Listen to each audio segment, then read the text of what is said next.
Welcome, photography students. Let's talk about portraits. Let's talk about our portraits. My projects in Photo 1, Photo 2, and AP. I have different units in each class that cover portraiture. So let's talk about it. And this is a great way to start with this picture of Frida.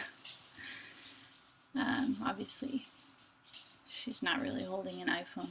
Or maybe that's an Android taking her picture. For portraits, I want to go through some creative ideas on how to take portraits and your self-portraits.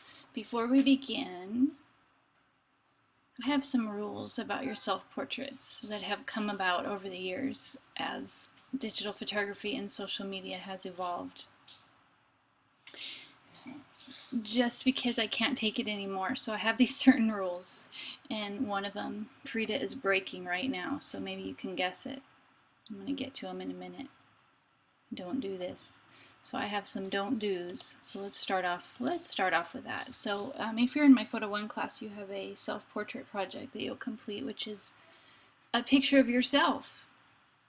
So how can you do that without holding the camera? That's a great question. If you have a tripod, you can use that, or you can get a friend to hold the camera for you, and that counts as a self-portrait, because as long as you're the artist and setting up the shot and editing it, it's a picture of yourself. It's a self-portrait. So we start off right off the bat in Photo 1 with taking pictures of yourself.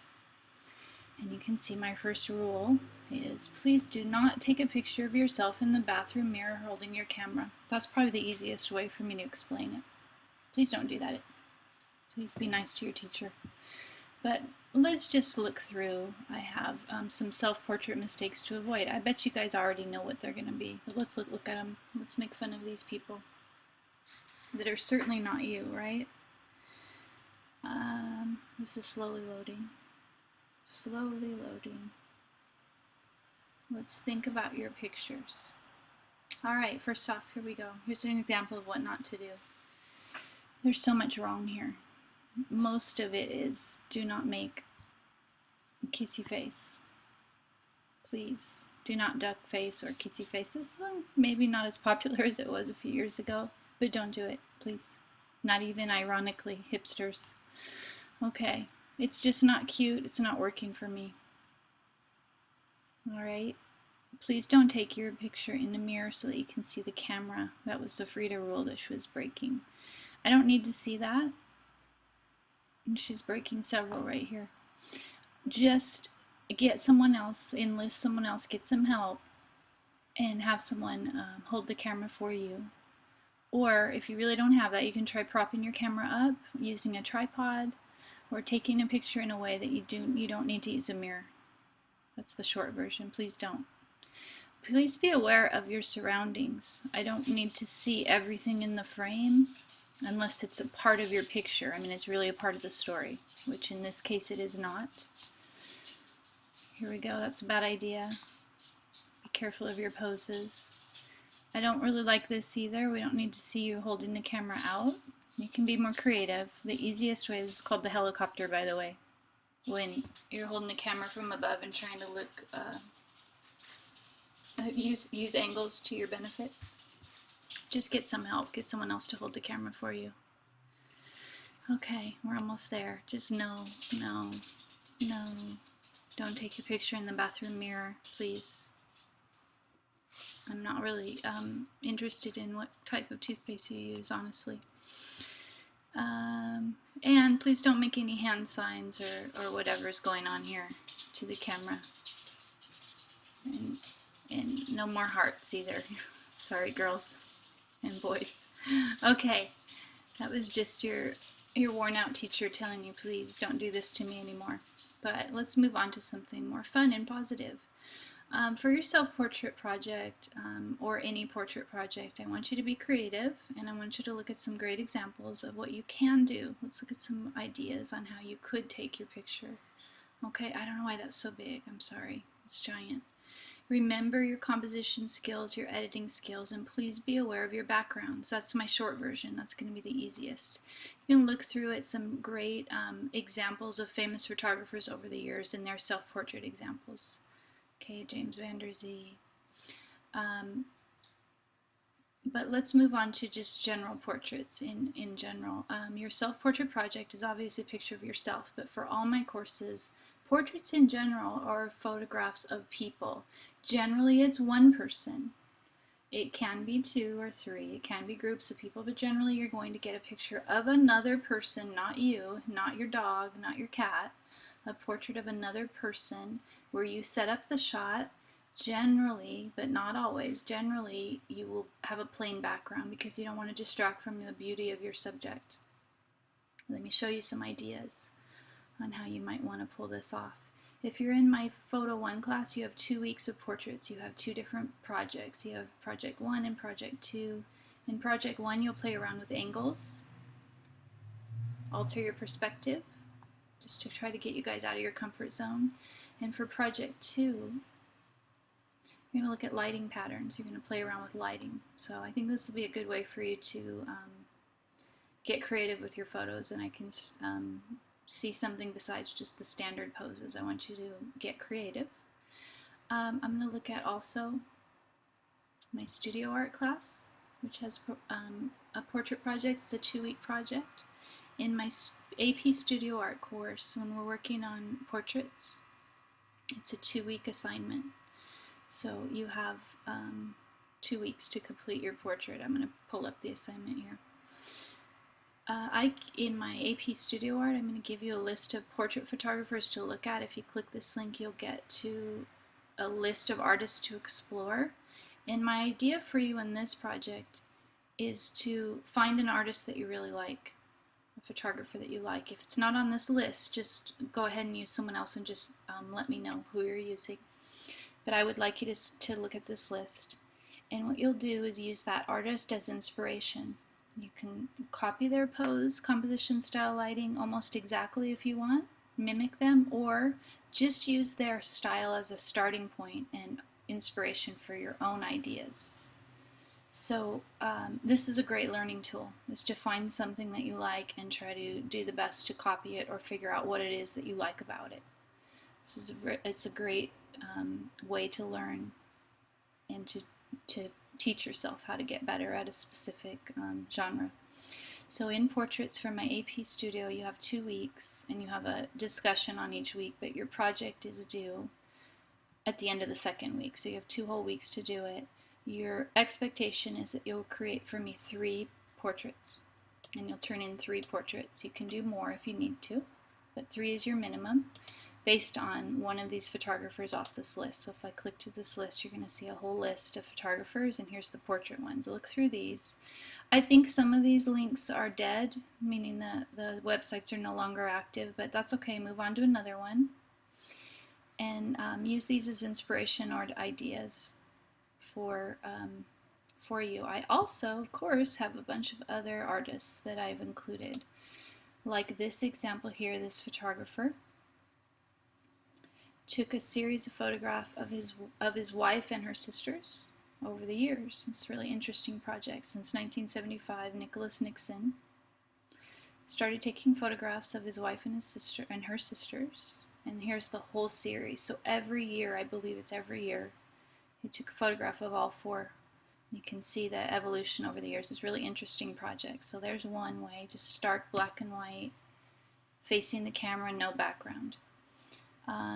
Another direction you could look at is, well, there's a great photograph by Mapplethorpe of Patti Smith, the singer, musician Patti Smith. Great black and white photo. Or Andy Warhol, who's well known for all kinds of things, silk screens, paintings, and his photography. In his series, these are Polaroids. He did Polaroid portraits. You can see it's kind of the same things up close. No background.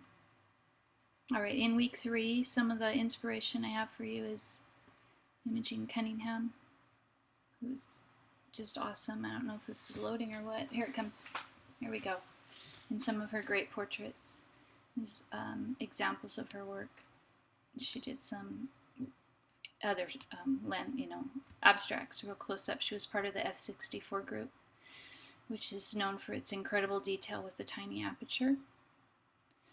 but also for her portraits. Her earlier work was a lot of portraits. And here's Frida again. She pops up everywhere. Okay, some ideas for you. Here's some spooky portraits if you want to get creative. So think of different ways to edit, stage. Don't just take a standard shot without really thinking it through. I want to challenge you to be creative. So look through all of these ideas that I have for you. All of them. Give yourself some inspiration. Okay, that one's just for fun. The artist Alma Hazer, or Hauser. Some really interesting work that she did. Obviously edited. It's not this little girl's face, but edited on top of there. So you might want to play with some of these images. You can look at her work. It's very interesting. I like all of these ideas. Okay, so portraits. Explore all of these ideas and different ways of showing a person, what it is about a person that you want to show us. And then I have, where is it? Right here. Some different ideas for you on how to take some stunning photos. Let's look through that before we're done. On this one, I included in photo 1, alter your perspective. If you want to do something different, take a photograph from above, from below. Play around with the eye contact, meaning maybe not looking directly at the camera. Look within the frame. That means that's the opposite of what we just had, where the subjects, in this case there's two, are looking at each other within the frame instead of off in the distance. Breaking the rules of composition. Remember this, we all have these rules. Rule of thirds. This could be a little bit of, you're breaking this photo. The placement is a little bit off, but you're giving all this interesting space. So of course, once we have rules in art, we have to break them. First, I want you to learn the rules before you can break them. Okay, some other ideas. Experiment with lighting. This is one of the challenges to my Photo 1 students. Play around with light. Move your subject out of their comfort zone. That's a good one too. Play around. That's a good one. Playful. Candid photos means you're not posing your subject, especially with children. It works really nice. Just let them do what they're doing and get photos while they're working. Play around with a prop. That means an object. In case this is the bubble. Focus on something that's not their face. It's still a portrait. In this case, we're looking at the hands, the arms, the eyes. And take a whole series. This is almost like motion studies where you're showing me several photos in a row. That's very cute. And then you should know how to put all these photos together. If not, I have a tutorial on my channel for you on how to combine multiple images. Framing your subject. This is one of our rules of composition, framing them in, but use this with your portrait. We do that more with landscapes. And then a wide angle and playing around with the backgrounds. Generally, I tell you to stay away from backgrounds, have plain backgrounds. I push that a lot because this is a difficult, backgrounds are hard to pull off.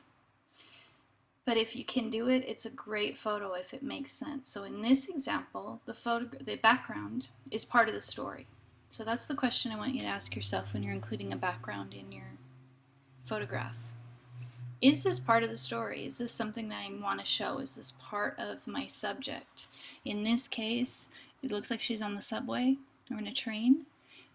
This background is part of the story. This makes it a much more interesting photograph because you can see where she's at and how they're crammed in this kind of uncomfortable space where everybody's grabbing on for support. This is an excellent use of background. Okay? Or sometimes you have no background. Here's the complete opposite. Okay? All right. And changing your format, the different orientation of your camera. Play around with that. You might also get creative and play around with unfocused shots, meaning remember poor depth of field where you're not actually focused on your subject. This is a beautiful photo where you're focused on the bubbles, but you still get this whole story behind there. Gives it a great mood. And here's another one. I like that, just the hint and suggestion of the person. Okay, movement. This is back to our blurred motion shutter control, motion control.